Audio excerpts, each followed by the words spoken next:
आज आत्ता आपण डिव्हिजिबिलिटी टेस्ट या टॉपिकवर थोडंसं बोलणार आहोत. डिव्हिजिबिलिटी टेस्ट म्हणजेच विभाज्यतेच्या कसोट्या. ठीक आहे, कुठल्या एखाद्या संख्येला कुठल्या कुठल्या अंकांनी भाग जातो हे पडताळून बघणं किंवा काय, किंवा कुठल्या संख्यांनी भाग जाऊच शकत नाही किंवा काय, अशा गोष्टी. फॉर एक्झाम्पल आपण आता सुरुवात करूयात विषयालाच. ठीक आहे, यालाच मराठीत मी लिहून देतो इथे.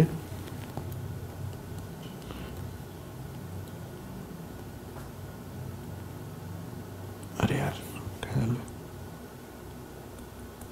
विभाज्यतेच्या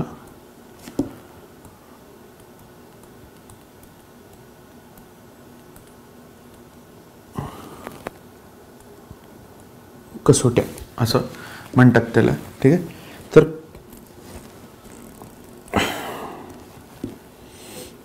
आपण बघू की कोणकोणत्या संख्यांना 2 ने भाग जातो.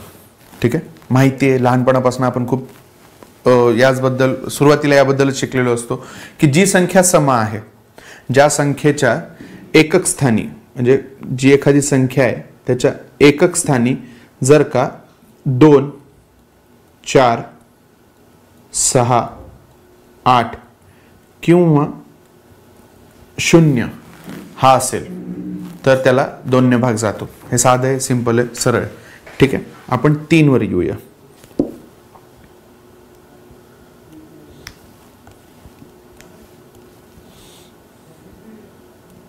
3.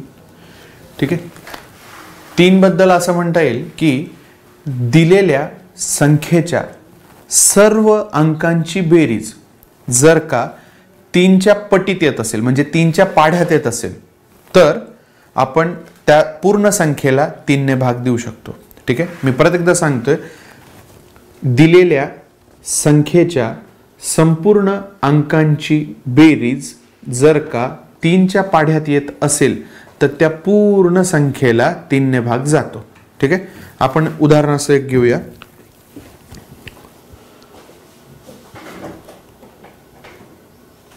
4, 2, 5, 9. ठीक आहे, हा आहे 42,759.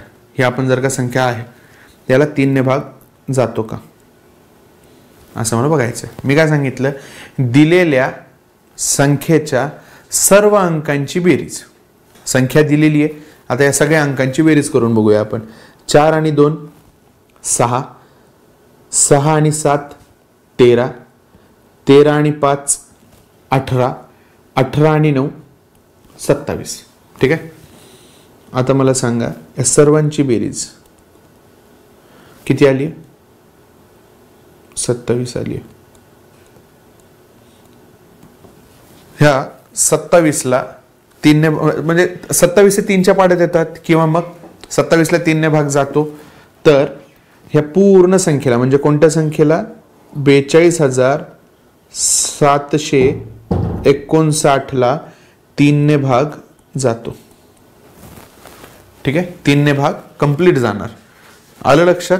अजून एक उदाहरण घेऊया आपण याच टॉपिकवर. 3 वरच घेऊया. एक संख्या आपण घेऊ, कुठली घेता येईल?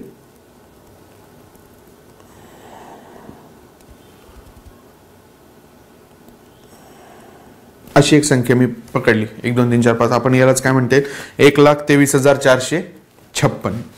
ठीक आहे, यांना देता येईल का भाग? नाही, याला ठीक आहे, बघू आपण देता येईल का.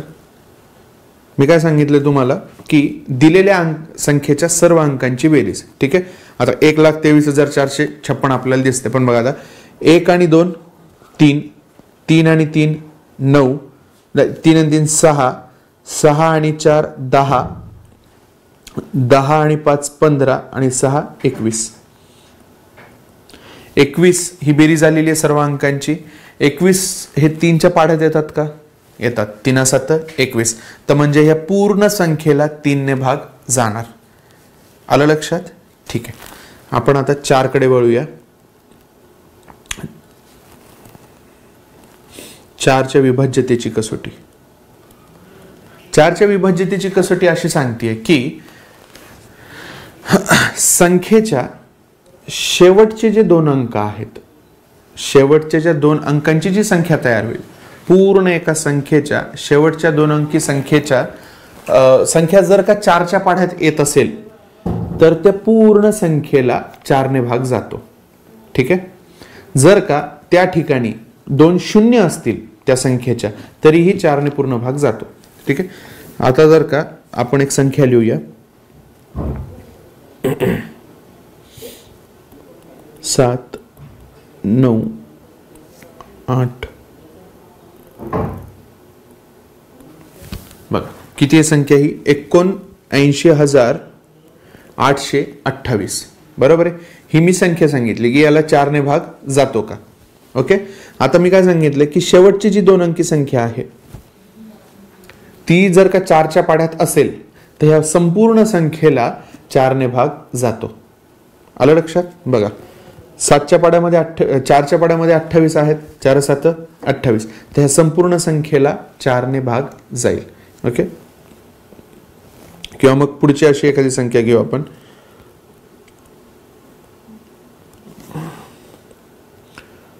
2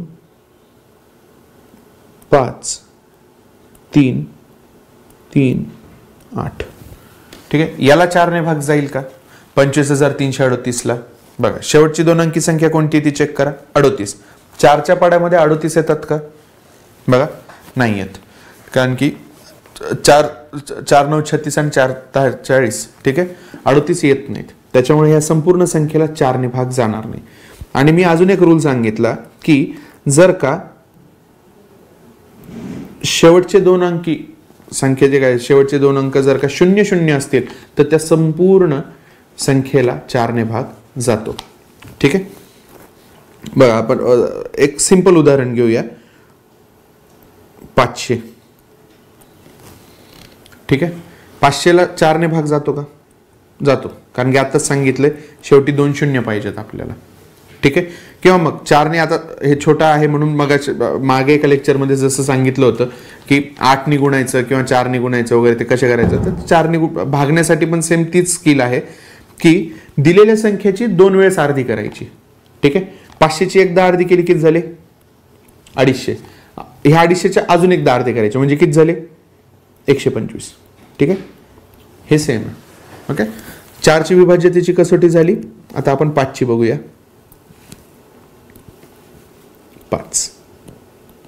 5ची काही नाही, लहानपणापासून आपल्याला माहिती पण आहे, ऐकत पण आलेलो आहे की एकक स्थानच्या दिलेल्या संख्येच्या जर का एकक स्थानी 5 किंवा 0 असेल तर त्या पूर्ण संख्येला 5ने भाग जातो. ठीक आहे. साधं आहे, सरळ, सोपं आहे.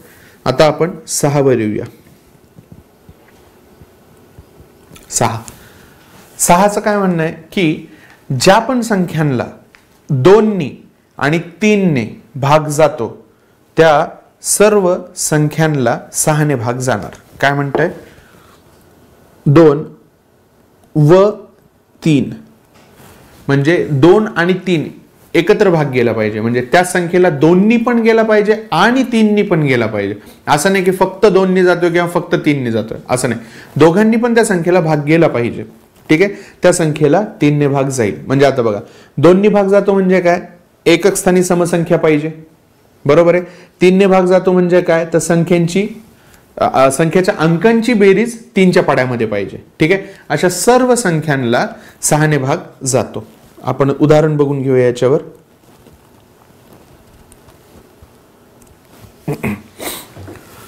आता एकक स्थानीय समसंख्याच पाहिजे आपल्याला, मग आपण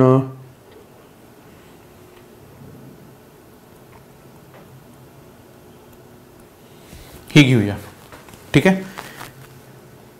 312ला 6ने भाग जातो का, जायला पाहिजे का, कारण की एकक स्थानी 2 ही संख्या आहे, 2 हा अंक आहे. ठीक आहे. आणि याची बेरीज किती येते 6. 3 आणि 1 4 आणि 2 6. 6 हे 3च्या पाढ्यात येतात म्हणजे 3ने भाग जातोय, 2ने पण भाग जातोय, मग 6ने भाग जाणार. 72 जातो का. बघा एकक स्थानी 2 आहे, 7 आणि 2 9 होतात, 3च्या पाड्यात पण येतात, म्हणजे 3ने पण भाग गेला, 2ने पण भाग गेला, तर मग 6ने डोळे झाकून भाग जाणार. ठीक आहे, पुढे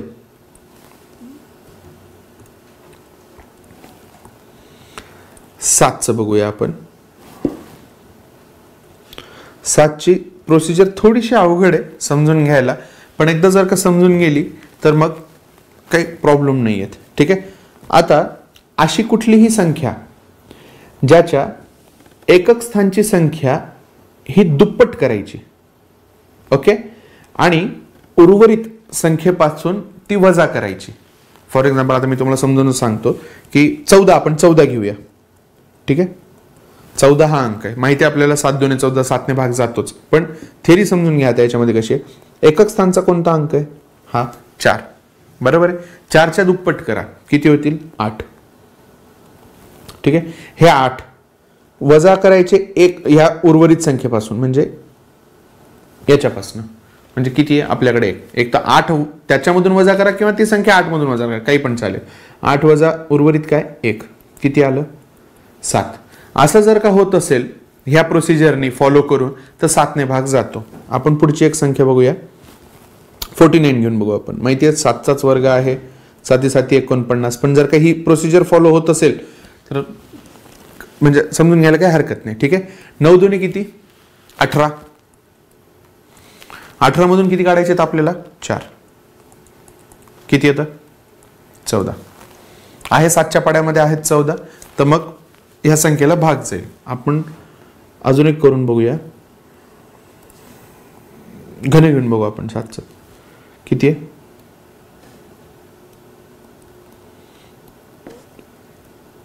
बघा प्रोसिजर फॉलो होते का? एकक स्थानचा अंक कोणता आहे? 3 आहे, बरोबर आहे. 3च्या दुप्पट किती? 6. आता हे 6 उर्वरित संख्येपासून वजा करायचे, म्हणजे 34 मधनं 6 वजा करायचे आपल्याला. किती येते? 34 वजा 6 28.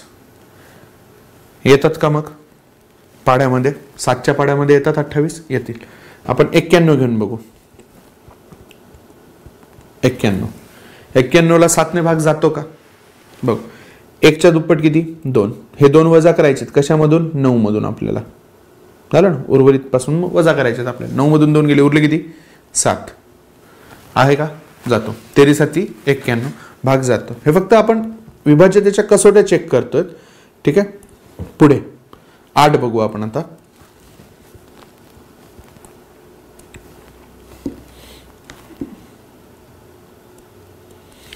आठचं काय? आपण काय म्हणालो होतो की 2च्या वेळेस काय म्हणालो होतो आपण की शेवटची जी काही एक अंकी संख्या असेल त्याला जर का 2ने भाग जात असला, म्हणजे ती सम अंक असायला पाहिजे, 2 4 6 8 किंवा मग 0. ठीक आहे, तेव्हा पूर्ण संख्येला 2ने भाग जाईल. 4च्या वेळेस काय म्हणालो की शेवटची 2 अंकी संख्या पाहिजे आपल्याला, बरोबर आहे. आता 8 म्हणजे 2 हा 4 पेक्षा पुढचा आहे, सॉरी 4 हा 2 पेक्षा पुढे, 8 हा त्याच्याही पुढे, बरोबर आहे. म्हणून काय, आता शेवटची जी काही संख्या पूर्ण संख्या आहे त्याच्या शेवटची 3 अंकी संख्या पकडायची आपण. त्याला जर का 8ने भाग जात असेल तर संपूर्ण संख्येला 8ने भाग जातो. किंवा तिन्ही जर का शेवटचे अंक हे 0 असतील तर संपूर्ण संख्येला 8ने भाग जाईल. आपण चेक करून घेऊ. 13,000 पकडू. ठीक आहे, 13,000 शेवटचे 3 अंक काय आहेत? 0 आहेत. याला कंप्लीट भाग जाणार, 8ने भाग जाणार. ठीक आहे, त्याच्यानंतर जर का अशी एखादी संख्या असली,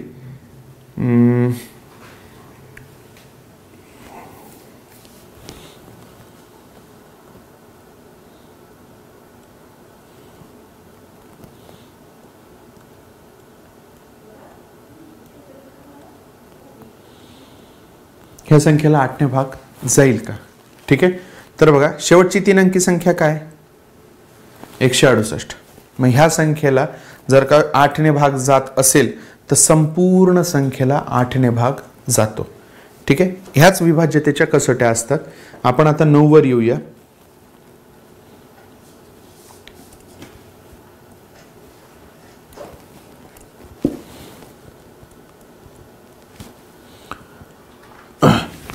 बघा लक्ष द्या, 9 9 ही 3 ची मोठी बहीण आहे. ठीक आहे, आपण 3च्या वेळेस काय म्हणालो होतो की संपूर्ण संख्येच्या अंकांची बेरीज जर का 3च्या पाढ्यात येणार असेल तर संपूर्ण त्या संख्येला 3 ने भाग जाणार. बरोबर आहे. 9चं म्हणणं काय की संपूर्ण संख्याच्या अंकांची बेरीज जर का 9च्या पाढ्यात येत असेल तर त्या संपूर्ण संख्येला 9 ने भाग जाणार. आलं लक्षामध्ये. आता बघा तुम्ही, आपण एक उदाहरण घेऊया याच्यावर. 3276 असं पकडूया. ठीक आहे, बघा 9 ने भाग जातो का. मी जे म्हणालोय ते बघू आपण. 3 आणि 2 5, 5 आणि 7 12, 12 आणि 6 18. 18 जर का 9च्या पाढ्यात येत असतील तर त्या संख्येला म्हणजे 3276ला 9 ने भाग गेलाच पाहिजे.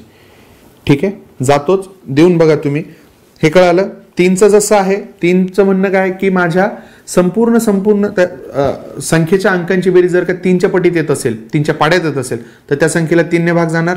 9चं सेम म्हणणं की संपूर्ण संख्येच्या अंकांची बेरीज जर का 9च्या पाड्यात येत असेल तर त्या पूर्ण संख्येला 9 ने भाग जाणार.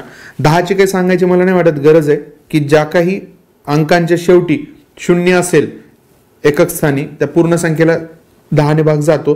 11चं थोडंसं मजेशीर आहे. 11चं एकदा फक्त नीट लक्ष देऊन ऐका. ठीक आहे, आपण एखादी संख्या पकडू.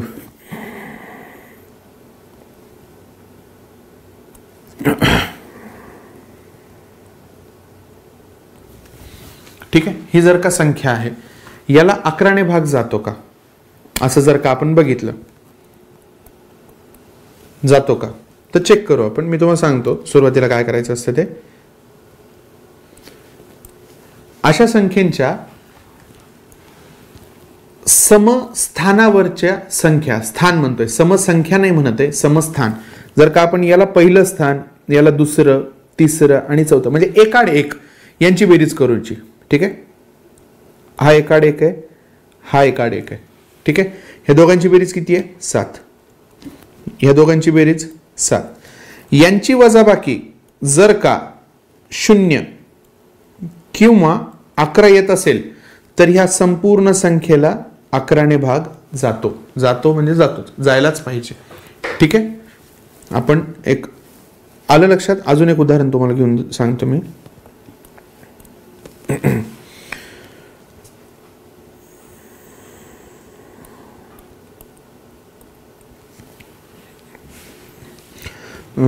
2 आणि 7 9 5 आणि 6 11 11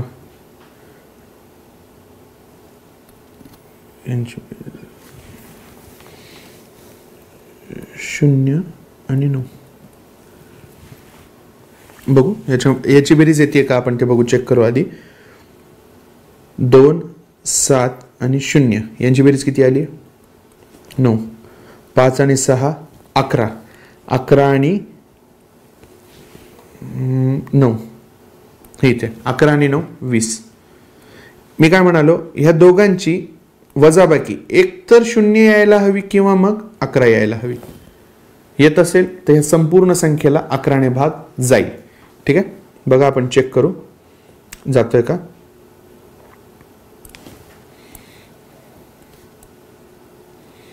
घेऊन बघूया आपण.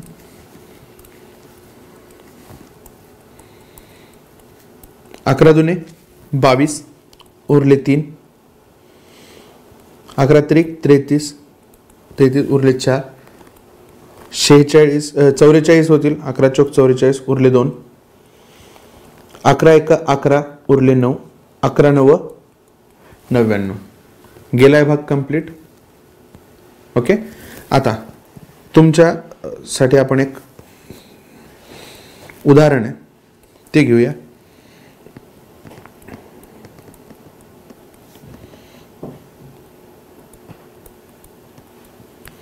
ही जर का संख्या असेल, काय ही संख्या आता 57,02,400 असं आपण बघू.